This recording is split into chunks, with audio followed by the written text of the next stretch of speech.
Nós vamos passar ao Ministério da Palavra. Eu tenho certeza que Deus quer falar ao seu coração. Eu quero convidar você a abrir sua Bíblia, por gentileza, em Romanos, no capítulo 12.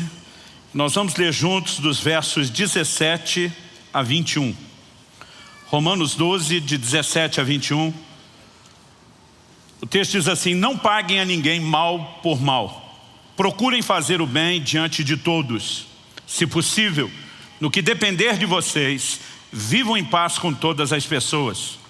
Meus amados, não façam justiça com as próprias mãos, mas deem lugar à ira de Deus. Pois está escrito: a mim pertence a vingança, eu é que retribuirei, diz o Senhor. Façam o contrário. Se o seu inimigo tiver fome, dele de comer. Se tiver sede, dele de beber. Porque fazendo isso, você amontoará brasas vivas sobre a cabeça dele.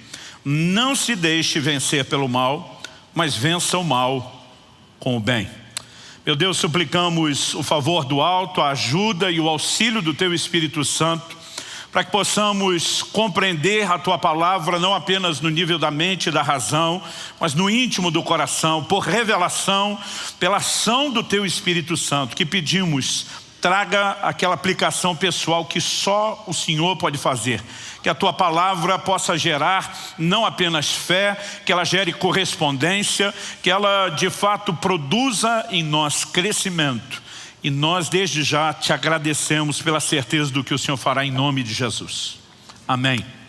Bom, eu me sinto dirigido por Deus a compartilhar essa verdade com vocês hoje, fundamentada aqui em Romanos 12.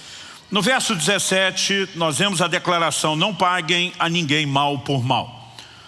A versão atualizada de Almeida diz: não torneis a ninguém mal por mal. Outras traduções, como a NVI, diz: não retribuam.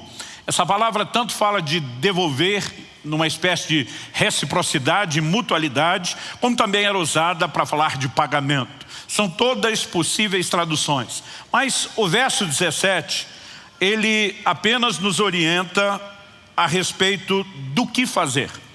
O verso 21, ele na verdade trabalha conosco o motivo. Ele arremata dizendo: não se deixe vencer pelo mal, mas vença o mal com o bem. Não devolver o mal que nos faz, pelo contrário, né? O verso 18 diz: no que depender de vocês, vivam em paz com todas as pessoas. Nós precisamos entender que Deus tem nos chamado a fazer o bem, como diz o ditado, não importa quem. Mesmo quem de alguma forma nos fere, mesmo quem nos maltrata, mesmo quem nos persegue. Mas repito, é importante entender não só aquilo que somos direcionados a fazer. O verso 17 diz: procurem fazer o bem diante de todos. Ou seja, não há seletividade na hora de fazer o bem. Agora, o verso 21, repito, ele diz respeito ao motivo. Para que o mal não triunfe, nós precisamos vencê-lo por meio do bem. O apóstolo Paulo, usado por Deus para escrever essas palavras, ele podia falar muito bem a respeito do assunto, com muita propriedade, pelo menos em duas perspectivas. Antes da conversão, ele foi um perseguidor da igreja.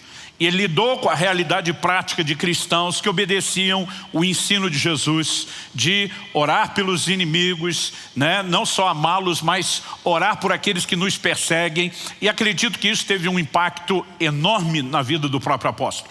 Depois de convertido, ele passa a viver o outro lado. Ele agora vive perseguição o tempo todo. E ele passa a andar nessas verdades. Então, dos dois ângulos, antes de converter, lidando com crentes que retribuíam o mal com o bem, depois de convertido, andando nessa verdade, podemos ver que ele estava experimentado em todos os ângulos. Mas ele não está falando apenas da perspectiva de uma experiência. O tempo todo ele está citando textos da Bíblia, porções do Antigo Testamento. A mim pertence a vingança, eu é que retribuirei, diz o Senhor. É uma citação de Deuteronômio 32:5. Se o teu inimigo tiver fome, dele de comer; se tiver sede, dele de beber, porque fazendo isso você amontoará brasas vivas sobre a cabeça dele. É uma citação de Provérbios 25, de 21 a 22. Né? Quando ele diz: a ninguém pagueis mal por mal, uma referência a Provérbios 20, 22, ou seja, o tempo todo ele está dizendo, a escritura é essa, o plano de Deus é esse. E esse volume de citações bíblicas nos mostram não só como nossa vida deve ser guiada, orientada pela palavra de Deus, mas o como a soma de muitos desses textos nos ajuda a ter uma perspectiva maior, mais abrangente de um fato. Obviamente, se a gente apenas lê Romanos capítulo 12, como lemos aqui do verso 17 ao 21, não existe a necessidade de nenhuma explicação profunda para que a gente entenda o que é que se requer de nós. Mas acredito que quanto melhor a gente entende o combo, o pacote de princípios que está envolvido por trás dessa orientação, e aliás eu particularmente sou esse tipo de gente que quando entendo o porquê de uma orientação é muito mais fácil abraçá-la. Eu acredito que à medida que a gente consegue ver um pouquinho mais do que está presente, talvez o nosso coração consiga entender que há mais benefícios do que normalmente nós temos imaginado ou concluído quando decidimos andar na orientação de Deus. Embora o verso 17 está falando sobre não pagar mal em troca do mal, o verso 21, como eu disse, que tem mais a ver com a motivação, usa a expressão não se deixe vencer pelo mal, mas vença o mal com o bem. O tema da minha mensagem hoje é vencendo o mal com o bem. E eu quero te chamar a um entendimento que possa te ajudar numa ação prática de como se conduzir de maneira a expressar bem o Evangelho. Não devolver o mal com o mal, simplesmente dizer, eu não retribuo o mal que me fizeram, é apenas uma atitude passiva. Pagar o mal com o bem é uma atitude ativa. Muitas vezes a gente apenas pensa que devemos evitar fazer o que é errado. Mas a Bíblia não nos ensina somente a evitar fazer o que é errado, como também nos ensina de forma intencional a fazer aquilo que é correto. Por exemplo, em Mateus 7, 1 e 2, Jesus diz, não julgueis, para que vocês não sejam julgados. Não condeneis, para que não sejam condenados. Aqui ele está falando do que de errado nós não podemos fazer. Mas depois em Mateus 7:12, ele diz, fazei aos outros o que quereis que vos faça. Ou seja, eu não apenas me guardo de fazer o mal que eu não quero receber, mas eu decido praticar o bem que eu espero que me seja feito. Independente de como agiram para conosco. Nós precisamos entender que andamos baseados, fundamentados em princípios, não apenas de forma reativa. Infelizmente, a maioria das pessoas, às vezes muitos cristãos, estão apenas respondendo, reagindo à forma como lhes tratam. E o ensino bíblico, para mim e para você, é diferente. É mais do que você vencer a ofensa, é ir além do perdão, é dizer, eu retribuo o mal com o bem. Eu me lembro de uma ocasião, há um tempo atrás, essa é uma frase que já repeti muito nos últimos anos, mas de uma pessoa que me aborda indignado. Ela me viu falando bem publicamente de uma pessoa que ela sabia, que eu sabia, que a pessoa estava falando mal de mim publicamente. E ela falou assim, eu não entendo você. Você sabe que o fulano te detona e você está falando bem dele. Eu falei, o que fulano faz revela quem ele é. O que eu faço revela quem eu sou. Se eu simplesmente jogo o mesmo jogo, eu estou deixando que ele me rebaixe a um nível diferente das Escrituras. Deus não nos chamou para sermos reativos ao comportamento das pessoas. Deus nos chamou para espelhar o caráter dele e o comportamento que ele mesmo tem. A Bíblia diz que ele nos amou quando éramos seus inimigos. Ele nos fez o bem por meio de Cristo quando éramos seus inimigos. E ele estabeleceu qual o padrão, qual o princípio no qual eu e você devemos andar. Quem está entendendo, diga amém. Para que a gente possa olhar para esse texto, que por si já é, eu diria, autoexplicativo, eu gostaria de seguir a lógica que o próprio apóstolo Paulo aplica, citando muitos textos do Antigo Testamento, para que a gente consiga enxergar melhor, de um modo mais abrangente, o princípio. Eu gostaria de falar de outros textos bíblicos que ilustram de uma maneira muito prática o que Paulo está dizendo. Nós temos pelo menos 2 exemplos no Velho Testamento de gente que deu de comer e deu de beber para outras pessoas que lhe tinham feito mal. Em todas essas 2 ilustrações, nós temos uma orientação prática. Uma delas acontece com Isaac, filho de Abraão. A outra acontece com o profeta Eliseu. Eu gostaria que a gente pudesse avaliar esses dois textos. Depois de avaliar esses dois exemplos, essas duas lições práticas, eu queria que a gente terminasse explorando algo que o próprio Jesus, no Sermão do Monte, ensinou. E acredito que com isso, a gente consiga ter uma perspectiva um pouquinho maior e ampliada do volume de princípios que está por trás daquilo que é exigido de mim e de você, não sugerido, mas que é exigido de mim e de você, do nosso comportamento enquanto cristãos. Então, em primeiro lugar, eu quero falar dessa lição de Isaac. Se você puder, me acompanhe em Gênesis, no capítulo 26. Nós vamos primeiro ler dos versículos 12 a 17. Depois de ler do 12 ao 17, nós vamos ler do 27 ao 32. Gênesis, capítulo 26, de 12 a 17. O texto diz assim: Isaac semeou naquela terra e no mesmo ano recolheu 100 por um, porque o Senhor o abençoava. Ele enriqueceu, continuou prosperando, ficou riquíssimo. Tinha ovelhas e bois e grande número de servos, de maneira que os filisteus tinham inveja dele. E por isso lhe entulharam todos os poços que os servos de seu pai haviam cavado nos dias de Abraão, enchendo-os de terra. Abimeleque disse a Isaac: saia de nossa terra, porque você já é muito mais poderoso do que nós. Então Isaac saiu dali e se acampou no vale de Gerar, onde ficou morando. Em primeiro lugar, esses 5 versículos que lemos, fala de como quando Isaac, filho de Abraão, está em Gerar, ele prospera debaixo da graça, do favor de Deus. Se você olhar os versos anteriores, a Bíblia diz que havia uma fome, havia uma crise. Mas a Bíblia diz que naquele ano de fome, de crise, quando todo mundo está feio na fita, ele colheu 100 vezes mais. E a Bíblia dá um motivo: porque o Senhor o abençoava. Quantos querem ser abençoados por Deus? Bom, junto com a bênção de Deus vem um preço. Qual o preço? A Bíblia diz que os que não estavam sendo abençoados por Deus ficaram com inveja dele. E movidos de inveja, né? E a inveja é um sentimento que quando você não está vivendo é difícil de entendê-lo. Se você está vivendo, ele parece totalmente justificável. Você fica imaginando por que alguém quer fazer o mal a outra pessoa por inveja, né? Por exemplo, a Bíblia diz que Caim matou Abel por inveja. O que é que Abel fez para Caim? Nada. Mas de alguma forma, aquele contraste a observar o comportamento era de alguma forma lido como uma ofensa. Muitas vezes a gente fica tentando, né, compreender quando alguém sente inveja, qual o motivo daquela hostilidade. Mas se eu e você somos tomados pelo sentimento de alguma forma, parece que ele é totalmente justificável. E por conta dessa inveja, a Bíblia diz que começaram a entulhar os poços, né? Poços que foram abertos já desde a época de Abraão, seu pai, que também tinha peregrinado em Gerar. A coisa vai se tornando cada vez mais difícil, o relacionamento cada vez mais complicado, e a hostilidade chega num ponto onde ele é literalmente convidado a se retirar. Ele recebe uma gentil proposta: vaza, some daqui, nós não queremos você no nosso meio. Então ele simplesmente levanta, literalmente levanta acampamento e muda. Agora, o que é que acontece? Se você der uma olhadinha comigo agora nos versos 27 a 32, a Bíblia diz, eu vou começar no 26, a Bíblia diz assim: Abimeleque, seu amigo Alstate e Ficol, comandante do seu exército, saíram de Gerar para encontrar Isaac. Isaac perguntou: por que vocês vieram à minha presença e me odeiam e me expulsaram do meio de vocês? Eles responderam: vimos claramente que o Senhor está com você.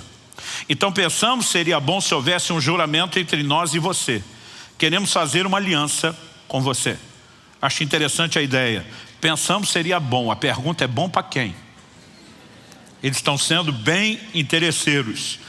Verso 29. Você jura que não nos fará mal, assim como nós também não fizemos nenhum mal a você, mas fizemos somente o bem e o deixamos ir em paz. Você é agora o abençoado do Senhor. Então Isaac lhes deu um banquete, e comeram e beberam. Levantando-se de madrugada, juraram de parte a parte. Isaac os despediu e eles se foram em paz. Nesse mesmo dia, vieram servos de Isaac, dando-lhe notícia do poço que tinham cavado, lhe disseram: achamos água. Vamos observar juntos aqui algumas coisas. A noção de bem que esses camaradas de Gerar tinham: nós deixamos você em paz, nós não matamos você. nós te fizemos o bem. Essa era a noção deles de fazer o bem. Então nós esperamos que você nos trate bem, porque nós te fizemos o bem. Entulhar os seus poços, né? O perseguiram, o hostilizaram, o expulsaram, mas a perspectiva ainda é, podia ter sido pior. E nós te poupamos do pior. Como que Isaac respondeu? A Bíblia diz que Isaac deu um banquete. Aqui não fala apenas de oferecer uma comida, uma sobra de comida, fala de fazer algo especial, distinto e oferecer o melhor. Normalmente, com quem você quer banquetear, né? Banquete não fala apenas da celebração de uma data, como muitas vezes temos na nossa cultura, mas ele sempre esteve relacionado ao longo da história com a celebração de pessoas. Normalmente, os convidados são pessoas honradas, são pessoas que apreciamos, mas a Bíblia diz que Isaac decidiu tratá-los dessa forma. Lhes deu um banquete, a Bíblia diz, comeram e beberam. Eram os seus inimigos. Ali não era nem meramente a fome, uma necessidade. Ele simplesmente decide agir com dignidade, com honra. Qual foi o resultado? O resultado não é apenas que a paz é definitivamente estabelecida depois daquele banquete por meio de um juramento. Mas a Bíblia diz, naquele mesmo dia, a Bíblia diz que eles saíram de madrugada, provavelmente o jantar foi à noite, não se viajava à noite no escuro. Então logo está amanhecendo o dia, eles começam a viagem. A luz do dia chega, o dia de trabalho e produtividade começa e vem a notícia no mesmo dia. A Bíblia não diz foi na mesma semana, não diz foi na semana, no mesmo dia. Eles simplesmente olham para Isaac e diz, achamos água. Interessante que daqui para frente não existe contenda por aquele poço, como existiu pelos outros. Deixa eu dizer algo para você. É indiscutível que quando eu e você nos aliamos ao coração de Deus, nós passamos a estar debaixo de intervenções de Deus de uma forma sobrenatural. A nossa cabeça, ela muitas vezes nos engana, porque nós somos tentados a colocar em xeque aquilo que Deus fala. Muitas vezes eu e você queremos ter toda a certeza de que se o que Deus falou é realmente certo ou não, se é justo ou não, como se ele não fosse confiável. Eu gosto de dizer que o primeiro pecado cometido pelo homem lá no jardim não foi a desobediência ao que Deus falou, foi a incredulidade. Quando Satanás consegue colocar no coração do primeiro casal o questionamento se o que Deus falou é justo ou não, ou qual a intenção que Deus tem por trás daquilo, é que ele consegue minar a obediência depois. Porque a obediência, ela sempre é fundamentada na fé e na confiança. E aí você precisamos aprender a confiar em Deus. Por exemplo, o tempo todo, quando estamos falando do assunto da ofensa, que é o que está relacionado com o que vamos abordar aqui hoje. Quando falamos só sobre perdão. Perdão é só não retribuir o mal com o mal, é liberar alguém no coração. Uma das coisas que eu mais ouço em 30 anos de ministério pastoral, as pessoas dizem, não é justo. Eu digo, como não é justo? A Bíblia diz que Deus é justo, que Deus não é injusto. Nada do que Deus faz ou propõe é injusto. É uma extensão do que Ele é. Deus oferece perdão. Deus nos pede para perdoar como Ele. Como pode ser injusto? Porque nós somos traídos pelo quê? Pelas emoções. Fulano me ofendeu e agora eu não posso fazer nada, fica por isso mesmo. A Bíblia nunca diz que fica por isso mesmo. Quando você perdoa, você decide, de acordo com o texto, você não fazer justiça. E quando Deus diz, não vingue a você mesmo, não faça justiça com as suas mãos, Ele se apresenta como justo juiz. E Ele está dizendo que quando você não julga, Ele pode ser o seu juiz. Mas se você for o seu próprio, Ele não será o seu juiz. Então, na verdade, eu posso te garantir que não é justo, é você se vingar e fazer justiça com a sua lente, com a sua perspectiva limitada. Quando nós simplesmente não julgamos e confiamos em Deus, é Ele que entra em cena, é Ele que cuida de tudo. Nós precisamos entender que nesse momento Isaac não está apenas escolhendo um caminho de passividade. Ele escolhe intencionalmente, eu vou fazer o bem, mas essa turma fez mal. O que eles fazem reflete quem eles são. O que eu faço precisa refletir o que eu sou. Eu não posso ser um espelho das pessoas, de como elas me tratam. Eu preciso ser um espelho de Deus, de quem Ele é, porque Ele me chamou para ser parecido com Ele. Quem está entendendo?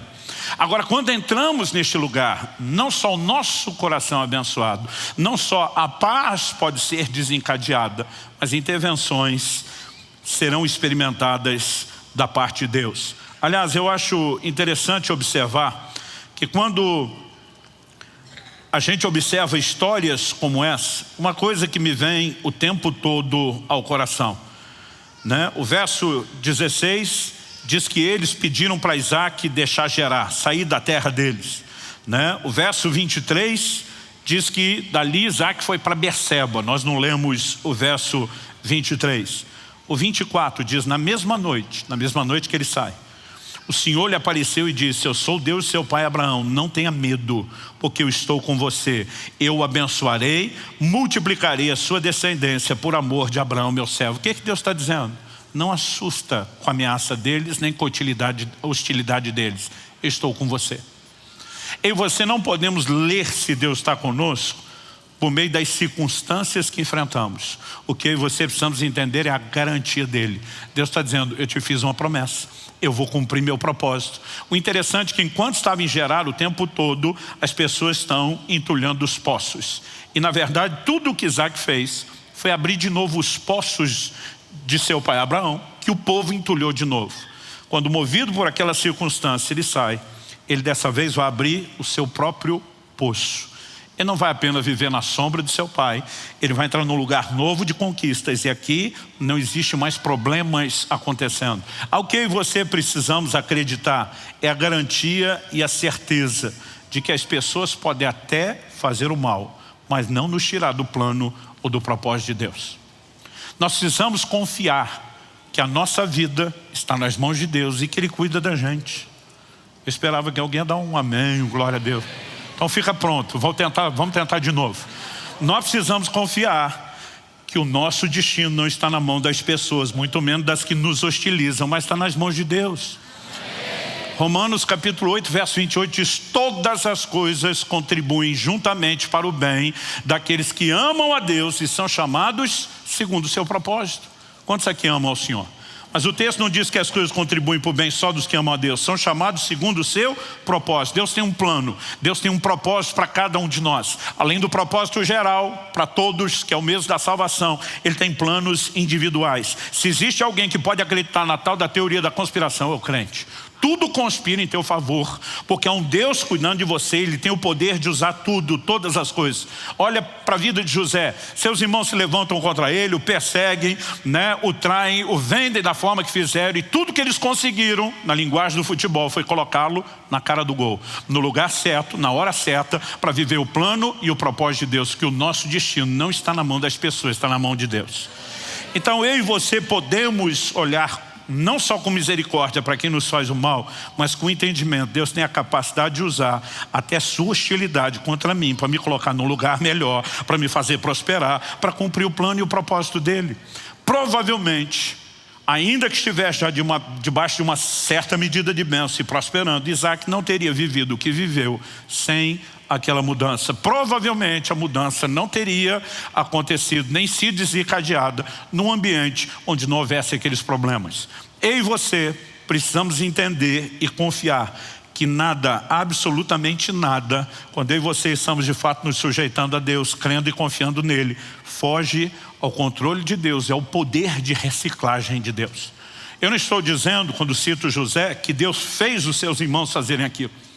Em Gênesis, no capítulo 50, no verso 20, José pontua a diferença dos seus irmãos e diz: vocês intentaram mal contra mim. Está dizendo, foi vocês. Mas Deus o transformou em bem. Ele diz: a ruindade era de vocês, a capacidade de reciclar o ataque de vocês contra mim, transformá-lo em bênção. Isso é fruto do amor de Deus que cuida de cada um de nós. Além desse entendimento de que as pessoas não têm o poder de exercer controle sobre o nosso destino, nós precisamos acreditar que há bênçãos provenientes dessa nossa atitude. Ele recebeu a notícia no mesmo dia, né?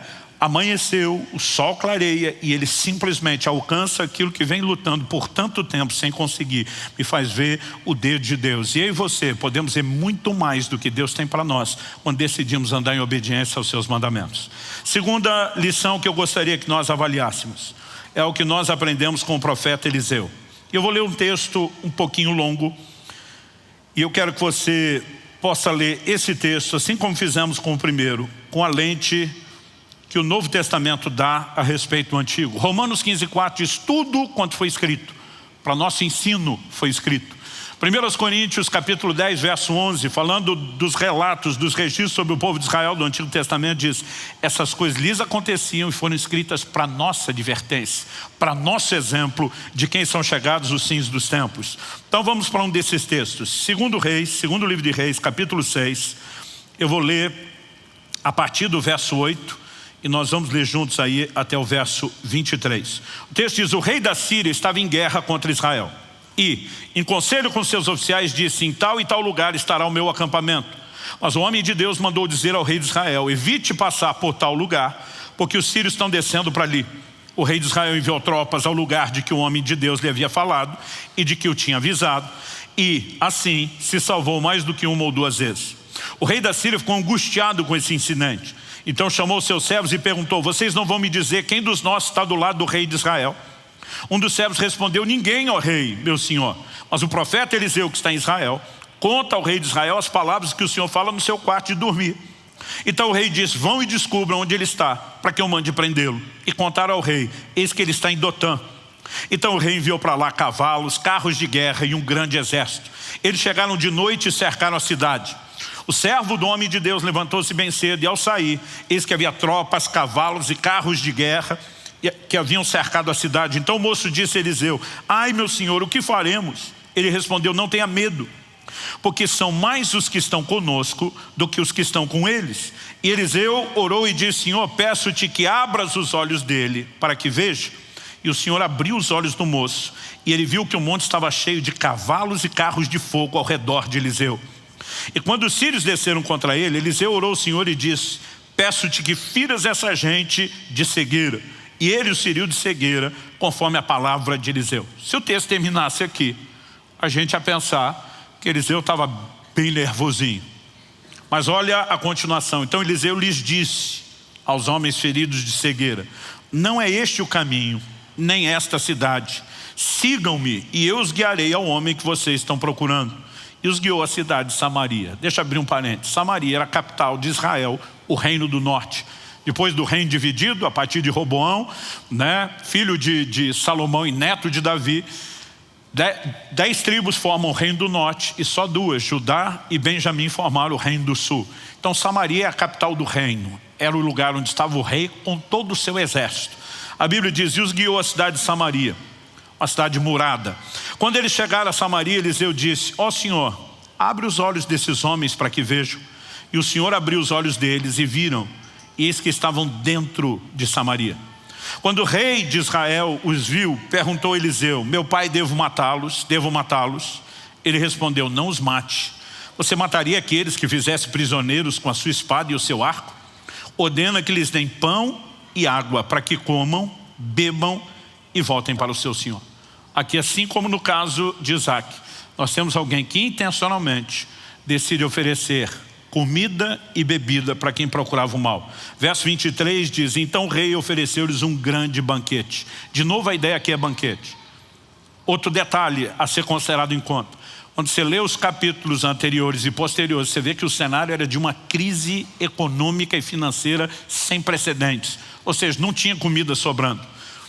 Comeram e beberam, e aqui eles deram de comer literalmente a um batalhão. Comeram e beberam, ele os despediu e eles voltaram para o seu senhor. E da parte da Síria não houve mais investidas na terra de Israel. Eu amo essa declaração bíblica. A partir daquele momento, a paz acaba se estabelecendo, O rei da Síria não tem mais coragem, vencido pelo constrangimento, de continuar nenhuma tentativa de guerra. O que eu e você podemos aprender com essa lição? Com Eliseu e a forma como ele cuidou e gerenciou dessa circunstância. Primeira coisa que eu e você precisamos nos lembrar é que Deus não apenas nos ama, mas Deus também ama quem está tentando nos fazer o mal. A forma como ele tem que gerenciar isso tudo é algo além da nossa capacidade de entendimento. Mas é confortável saber que quando você já esteve tentando fazer o mal a alguém, Deus também continuava lhe amando. Ele não ama apenas os seus malfeitores, Ele te ama enquanto você possa estar na mesma categoria. Aliás, a Bíblia diz que Ele nos amou quando éramos seus inimigos, que Deus não faz acepção de pessoas. E é o que eu e você precisamos entender, que quando decidimos fazer o bem a alguém, independente de como Ele nos trate, nós estamos sintonizando com o coração de Deus e com a afeição de Deus por todas as pessoas. Isso é uma perspectiva que todos nós precisamos ter e que Deus também quer o bem deles. Como que José reagiu para com seus irmãos? Ele diz para eles: olha, vocês intentaram o mal contra mim, mas Deus transformou em bem. Mas a razão pela qual eu não vou tentar vingança não é só porque Deus gerenciou o que vocês fizeram contra mim em meu favor. Deus só tinha uma razão para me promover ao lugar onde eu estou. Era que eu garantisse o bem de vocês.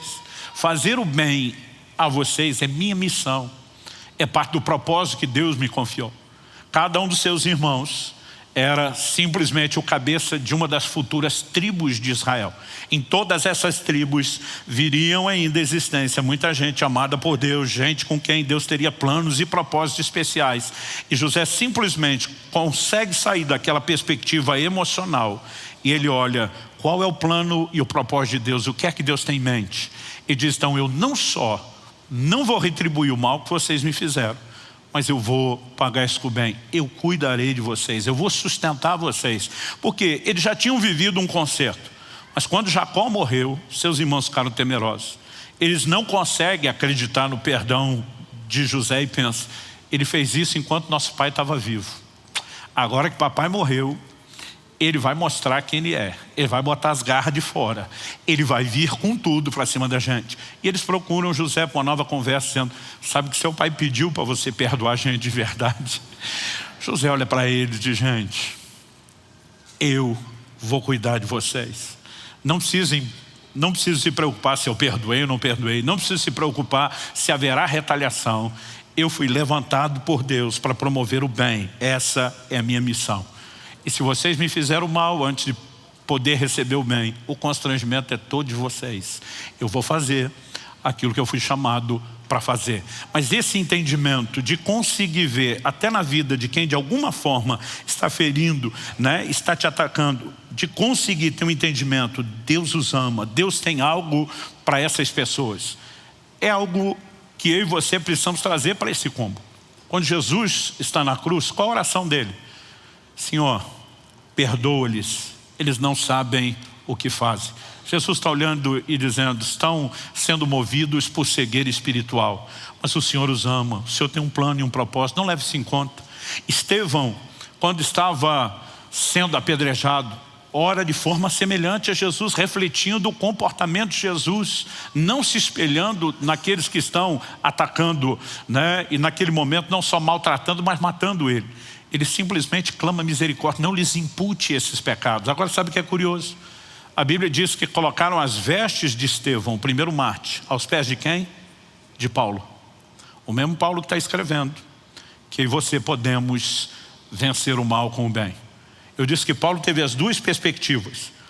Quando ele se converte, ele compartilha no testemunho que a frase que ele ouve de Jesus, quando Jesus aparece para ele, é: dura coisa te é recalcitrar contra os aguilhões. Durante anos eu li essa frase sem ter noção do que ela significava. Primeiro, porque eu não sabia o que era o verbo recalcitrar. Segundo, porque eu não tinha ideia do que eram os aguilhões. Recalcitrar significa dar coice. É isso que é recalcitrar, um jeito mais bonito de falar da coisa. Que era o aguilhão? Aguilhão era um espeto que o lavrador que usava a junta de bois tinha para quando o animal empacava e não queria puxar o arado. Então eles pegavam aquele espeto, normalmente de madeira, às vezes tinha uma ponta de ferro, e cutucava o lombo do animal para ver se com a espetada ele desempacava e voltava a trabalhar. Mas tinha alguns animais que eram tão teimosos que, além de não se movimentar para frente com a espetada, ele começava a dar coice na ponta do aguilhão e se machucava ainda mais. O que é que Jesus está dizendo a Paulo? Eu estou te espetando faz um tempo e até hoje você só está dando coice contra os espetos. A pergunta a ser feita é: que espetos eram esses? Por eliminatória, eu não consigo pensar em nada que não seja o comportamento dos cristãos que Paulo perseguia. Presenciar uma cena como essa, de um homem sendo apedrejado e ajoelhado, orando por você, que coordena a equipe que está executando, ela tem que produzir alguma coisa na consciência dos outros. E eles carregavam esse entendimento. Deus ama essas pessoas que estão me hostilizando como me amava quando eu mesmo hostilizava. Paulo, depois de convertido, agora ele passa a ser perseguido e agora ele adota exatamente o mesmo comportamento que ele viu em tantos crentes, porque a Bíblia diz que ele assolou a igreja de Deus. Ele perseguiu a igreja, ele arrastava homens e mulheres à prisão, consentia com a morte de muitos como a de Estevão, mas ele simplesmente passa a ter um entendimento que os que o trataram bem também o tinham. Deus tem um plano na vida de quem está me fazendo mal. Existe algum nível de cegueira espiritual, emocional, qualquer que seja, que esteja levando essa pessoa a me atacar, mas Deus tem um plano e um propósito para ele, como tem para mim. Eu não quero tomar partido em fazer absolutamente nada contra essas pessoas. Algo que eu também e você precisamos entender é a consciência de que Deus está conosco, mesmo quando nos persegue. Tem uns crentes que eles acreditam que Deus está com eles só se as coisas estiverem boas. Nós precisamos entender que Deus está conosco quando as circunstâncias são favoráveis e quando não são. Ele prometeu: eis que estou convosco todos os dias até a consumação dos séculos. Eu sei que a gente oscila emocionalmente em altos e baixos, mas eu gosto do Salmo 139, diz: se eu subir aos céus, o Senhor está.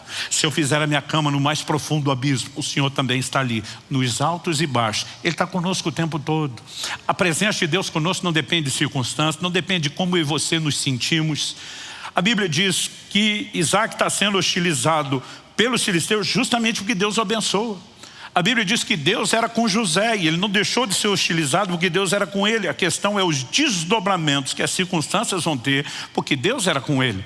Então, em cada uma dessas situações, Eliseu, o rapaz está com ele, está apavorado, está olhando só o natural. A cidade está cercada por um exército. Deus olha e diz: Senhor, abre os olhos do piá, versão paranaense da Bíblia. Abre os olhos do piá, ajuda ele a ver o que ele não está enxergando. A Bíblia diz que Deus abriu os olhos do garoto e ele viu um exército celestial muito maior, muito mais numeroso, com a mensagem. Deus está dizendo: eu posso gerenciar alguns níveis de maldade e hostilidade dos outros contra você, sem deixar de estar com você, sem deixar de cuidar de você. E quando você tem a perspectiva maior, é muito mais fácil você conduzir-se naquilo que você está passando ou enfrentando. Quem está entendendo? Deus está conosco, mesmo quando nos perseguem. Agora, eu gostaria que a gente juntasse essas duas lições de gente que deu literalmente de comer e beber aos seus inimigos e foram abençoados por Deus. Pastor, Isaac abriu um poço novo. Qual foi a bênção de Eliseu? Bom, Eliseu não foi preso. O rei da Síria não atacou mais a Israel. Durante o restante do relato daquela história, a Bíblia diz: da parte da Síria não houve mais investidas. Eu e você podemos viver intervenções sobrenaturais quando decidimos cooperar com Deus. Mas eu gostaria que a gente pudesse avaliar, que Paulo está instruindo, esses exemplos que nós vimos a partir da perspectiva do ensino de Jesus. Vá comigo para Mateus capítulo 5. Eu gostaria que a gente lesse junto do verso 43 até o 48. Nosso Senhor diz: vocês ouviram o que foi dito: ame o seu próximo e odeie o seu inimigo. Uma referência a Levítico 19, 18. Mas Jesus afirma: eu, porém, lhes digo: amem os seus inimigos, orem pelos que perseguem vocês. Essa orientação, verso 45, vai trazer o indicativo de propósito para demonstrarem que são filhos do Pai de vocês que está nos céus. Porque Ele faz o seu sol nascer sobre maus e bons, e vir chuva sobre justos e injustos. Porque se vocês amam aqueles que os amam, que recompensa terão? Os publicanos também não fazem o mesmo? E se saudarem somente os seus irmãos, o que é que estão fazendo demais? Os gentios também não fazem o mesmo? Portanto, sejam perfeitos, como é perfeito o Pai de vocês que está nos céus. Então, portanto, esse link, conjunção explicativa, tem tudo a ver com toda a ideia e o raciocínio que está sendo desenvolvido. Sejam perfeitos, como é perfeito o Pai de vocês que está nos céus. Por que é que nós temos que amar os inimigos, orar por aqueles que nos perseguem? O verso 46 diz, para demonstrarem que são filhos do Pai Celeste. O filho é aquele que carrega o DNA do Pai, que reproduz a natureza do Pai, que manifesta o comportamento do Pai. O que é que a Bíblia instrui a mim e a você enquanto filhos? Efésios 5:1 diz que nós devemos ser imitadores de Deus como filhos amados. Deus espera que a minha e a sua conduta não apenas possa proteger o nosso coração, porque quando eu e você decidimos não retornar o mal com o mal, mas pagar o mal com o bem, não estamos fazendo o bem apenas aos nossos ofensores. Evidente que também estamos guardando o nosso próprio coração. Estamos fazendo bem a nós mesmos. Mas Deus está dizendo, a ideia não é apenas poupar você e ainda assim transportar misericórdia para com outro. É que vocês sejam instrumentos que revelem o caráter de Deus nessa terra. Ou seja, o meu e o seu comportamento não pode ser espelhado no comportamento dos outros. É por isso que eu e você não podemos ser reativos. O nosso comportamento, ele se espelha em quem Deus é. E a gente simplesmente transborda isso diante de outras pessoas. Porque a questão não é só pagar o mal com o mal. Se você só faz o bem, não a todas as pessoas, mas só quem te fez. A pergunta de Jesus é, qual a diferença entre você e um publicano? Entre você e um gentil? Ele está usando os termos que as pessoas conheciam na época para se referir aos pagãos, aos que não temiam e não serviam a Deus. Ele está dizendo, se você é reativo e retribui mal com mal e só dá o bem a quem te faz o bem, você está nivelado com qualquer ímpio. Mas o seu comportamento não pode ser o do ímpio. Por quê? Porque agora que você nasceu de novo, você recebeu um novo DNA, você recebeu uma nova natureza, e é essa natureza que tem que te governar. Quando nós começamos a juntar as peças do quebra-cabeça, a gente percebe não só que não há injustiça naquilo que Deus nos apresenta, como nós precisamos entender qual é o conceito de ser filho, é reproduzir a natureza de nosso Pai. Em Mateus, no capítulo 7, Jesus diz lá no verso 1 e 2, para a gente não fazer o mal que a gente não quer que retorne. Porque há uma lei espiritual de semeadura e ceifa. Tudo, eu chamo isso de efeito bumerangue, tudo que vai e volta. Então ele diz, não julgue para não ser julgado, não condene para não ser condenado. Mas ele diz, mais do que não fazer aquilo que você não quer que faça, faça aquilo que você quer que te faça. Fazei aos outros aquilo que quereis que vos façam. Você quer que os outros sejam compreensivos com você? Seja com os outros. Quer que os outros sejam misericordiosos com você? Seja com os outros. O tempo todo nós precisamos entender agora, esse padrão não pode ser baseado apenas no interesse do tratamento que eu quero receber, mas precisa ser baseado no entendimento de que ele reflete o caráter de Deus. Agora, por que Deus faz chover sobre justos e injustos? Porque o amor de Deus para conosco não é reativo. Isso não significa que no seu lado justo Deus não vá recompensar atitudes. Mas nós precisamos entender que o amor dele não é reativo ao nosso comportamento. E ele está nos chamando a ser como ele é e a funcionar como ele funciona. Então Jesus termina falando lá no verso 48, sede perfeitos, como perfeito é o vosso Pai Celeste. Sabe, você conseguir perdoar quem te ofendeu é uma vitória. Você entrar num lugar onde já não se deixa ofender é um nível de maturidade maior e uma vitória ainda maior. Mas quando você entra num lugar onde você passa a viver como estilo de vida, eu vou retornar o mal que me fizeram com o bem, com uma consciência. O que as pessoas fazem reflete quem são, o que eu e você fazemos reflete quem somos. Não quem somos porque escolhemos ser melhores do que os outros, mas quem somos quando entendemos a nossa identidade de nova criatura, de gente que tem o fruto do Espírito, que é governada pelo Espírito Santo que o carrega. Isso vai fazer toda a diferença. É lógico que isso também é uma escolha. Em Romanos, no capítulo 8, no verso 5, o apóstolo Paulo nos faz entender isso. Os que se inclinam para a carne, a velha natureza, vão cogitar, pensar, vão ser governados por essa natureza. E a Bíblia diz que a inclinação da carne dá para a morte. Mas os que se inclinam para o Espírito, a nova natureza, a Bíblia diz, esses não só cogitam, pensam as coisas do Espírito, mas se inclinam para a vida. Quando eu e você pensamos não só nos resultados, mas no que a palavra de Deus nos apresenta em relação ao processo de santificação, nós precisamos entender que o aspecto relacional também é parte da obra de santificação para a qual eu e você fomos chamados. Por exemplo, em Hebreus, no capítulo 12, no verso 14, a orientação bíblica é: procurem viver em paz com todos. Com todos é todo mundo sem exceção. E busquem a santificação, sem a qual ninguém verá o Senhor. Para alguns, viver em paz com todo mundo, situação relacional tranquila é uma coisa, e buscar a santificação é outra. A Bíblia está dizendo: busque a paz com todos e a santificação, sem a qual ninguém verá o Senhor. A prova de que os dois assuntos estão sendo tratados como um só está no verso seguinte, o 15. Cuidem para que ninguém fique afastado ou se prive da graça de Deus, e que nenhuma raiz de amargura brotando cause perturbação, e por meio dela muitos sejam contaminados.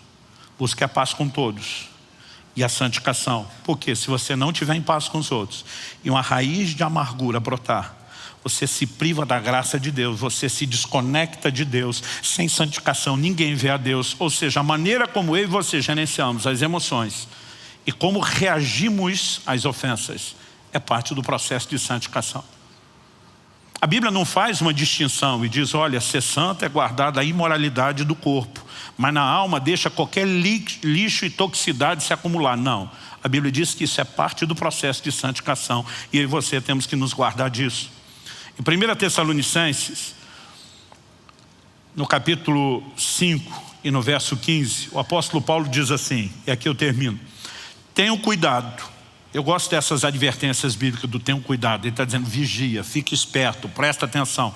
Tenham cuidado para que ninguém retribua aos outros mal por mal. Pelo contrário, procurem sempre o bem uns dos outros e o bem de todos. Uma afirmação muito idêntica à orientação que foi dada em Romanos 12, o texto que nós lemos no início. Aí ele continua e diz assim: estejam sempre alegres. Alegre-se sempre. Em outras palavras, o seu humor não deveria ser ditado pela forma como os outros te tratam. Eu e você temos motivos para estar alegres, independente de se os outros estão nos tratando bem ou não. Eu e você fomos salvos. Temos o nosso nome escrito no livro da vida. Aliás, Jesus disse que a gente tinha que se alegrar mais por isso do que por qualquer outra bênção. Quando os apóstolos chegam dizendo: Senhor, no teu nome os demônios submetem, os enfermos são curados, Jesus diz: alegrai-vos antes, porque os vossos nomes estão escritos no livro da vida do Cordeiro. Ele está dizendo mais do que o mover de Deus nas circunstâncias. Eu e você temos uma alegria eterna, garantida, permanente. E eu não consigo entender um crente que já não se alegra em Deus por causa do que alguém lhe fez. A Bíblia está chamando eu e você a colocar o foco no lugar certo. Para que ajude isso, verso 17 diz: orem sem cessar. Porque na oração eu e você conectamos com Deus, com os recursos de Deus, ajustamos o nosso foco. Olha o verso 18: em tudo deem graças, porque essa é a vontade de Deus para vocês em Cristo Jesus. Todo dia uma pessoa falou: pastor, essa orientação é meio insana e ilógica. Eu tenho que agradecer por tudo. Eu falei: não é por tudo, é em tudo. Ele falou: qual a diferença? Eu falei: a diferença é que você não agradece a circunstância pela circunstância em si. Você agradece a circunstância porque você tem motivos de alegria a despeito delas. Então você permanece grato, porque o seu motivo de gratidão não é meramente circunstancial. Então, se você levantar cedo e der uma topada com o dedão do pé no pé da cama, você não tem que agradecer: Senhor, muito obrigado que esse pé da cama estava no meio do caminho. Não é isso, mas a despeito disso, você não precisa dizer: meu dia está arruinado, minha alegria acabou. Eu e você somos orientados por valores maiores. Quem está entendendo, diga amém. Aí ele continua e diz assim: não apaguem o espírito. Porque tem muito crente que por causa de picuinha emocional, ele está deixando de viver o fervor e a intensidade espiritual que poderia estar vivendo. Não desprezem as profecias, examinem todas as coisas, retenham o que é bom. Verso 22, abstenham-se de toda forma de mal. Do que é que ele está falando? Não retribua o mal por mal. Há um contexto. Verso 23, o mesmo Deus da paz o santifique em tudo. Que eu santifique em tudo. Santificação integral. Que o espírito, a alma e o corpo de vocês sejam conservados íntegros e irrepreensíveis na vinda de nosso Senhor Jesus Cristo. Tem crente que ele guarda a santidade do Espírito, pastor, não me meto com nada do mundo espiritual das trevas. Ele guarda a santidade do corpo e diz, estou fugindo da imoralidade, mas entrega a alma dele para o lixo o tempo todo, permitindo todo tipo de sentimento, permitindo que a ofensa entre, que a falta de perdão se instale, como se isso fosse justificável ou permitido. Nós precisamos entender que é parte do processo de santificação. Deus não está pensando apenas naquela pessoa para quem eu e você vamos fazer o bem. Ele quer o meu e o seu aperfeiçoamento. E para que a gente viva esse aperfeiçoamento, precisamos entrar nesse lugar da oração, precisamos do enchimento do Espírito Santo, precisamos preservar o nosso foco naquilo que de fato nos alegra e nos enriquece. Eu e você temos valores muito maiores. Quem está entendendo, diga amém. Vamos ficar em pé para parecer que está acabando. Eu gostaria que nós pudéssemos ter um momento de oração juntos.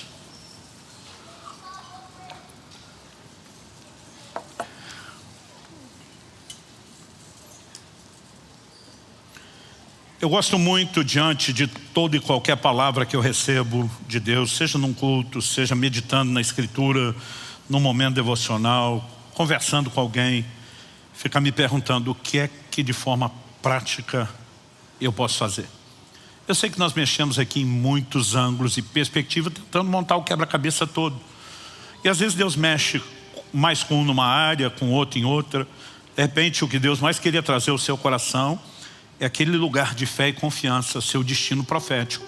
Não está na mão das pessoas, está na mão dele. Talvez para outro seja simplesmente o entendimento de que você não pode ser escravizado pela ofensa e não pode ser reativo. Mas diante de tudo aquilo que nós falamos, o ponto importante enquanto oramos é: Deus, o que é que o Senhor quer que eu faça? Há momentos onde, quando fazemos o bem para quem nos fez o mal, isso é uma lição para a pessoa, sem contar no banho de constrangimento. O rei da Síria não conseguiu mais atacar Israel depois da atitude de Eliseu. E eu já vivi momentos onde, fazendo o bem a quem me fez mal, a pessoa ficou muito constrangido, parece que a ficha dela caiu. Já houve momentos que Deus me dirigia a fazer o mal, pagar o mal com o bem, e não deixar que a pessoa soubesse que era eu que estava fazendo. Então isso significa que Deus não queria necessariamente fazer algo na vida do outro. Às vezes tudo que Ele quer é ajustar o foco na nossa. Tem a ver comigo e com você. Então, de todas essas variáveis possíveis que nós trabalhamos, e aquelas que eu nem apresentei, mas Deus pode estar trazendo dentro de você, a pergunta mais importante antes de terminarmos a reunião é: o que é que o Senhor quer que eu faça? E nós precisamos ser sensíveis a esse tipo de direcionamento. Precisamos entender que há uma batalha contra a palavra que você recebeu. A parábola do semeador, Jesus fala de uma semente que cai à beira do caminho. Essa nem germina. A chance de dar fruto é extinta assim já de cara, no começo. A Bíblia diz que esses são os que ouvem a palavra e não entendem. Como que Jesus explicou isso depois? Ele diz que as aves vêm e comem a semente antes dela germinar. Na hora de interpretar, Jesus explica que as aves dos céus são os demônios. Há uma briga no reino espiritual. E o diabo quer roubar aquilo que você ouviu, porque ele sabe que o que você ouviu tem o poder de te mudar e quebrar o controle dele sobre a sua vida. Mas muitas vezes a gente só não vê a hora do culto terminar, porque já picou o cartão, pagou com a rotina, nossa mente está focada em outra coisa, e nós não permitimos que aquilo que Deus está falando seja trabalhado. E muitas vezes nós só desligamos isso e nem nos damos conta de que nós é que estamos sendo roubados. Então, nesses momentos de oração, eu gostaria que nós pudéssemos ter uma cultura que isso não é só o protocolo de final do culto. É um momento onde nós podemos garantir a germinação, a frutificação da palavra. É um momento onde nós podemos ter um direcionamento mais prático, personalizado daquilo que Deus nos fala. E eu quero que você ore e fale com Deus por um instante. Eu vou orar por você.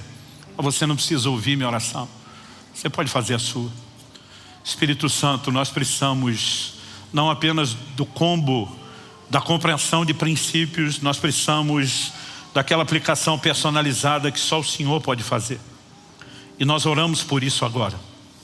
Que a semente da Tua palavra lançada no coração dos meus irmãos e irmãs não seja roubada quando saírem desse lugar.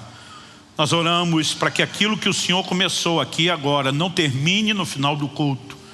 Nós oramos que aquilo que o Senhor começou continue, cresça, progrida, se desenvolva em cada um de nós.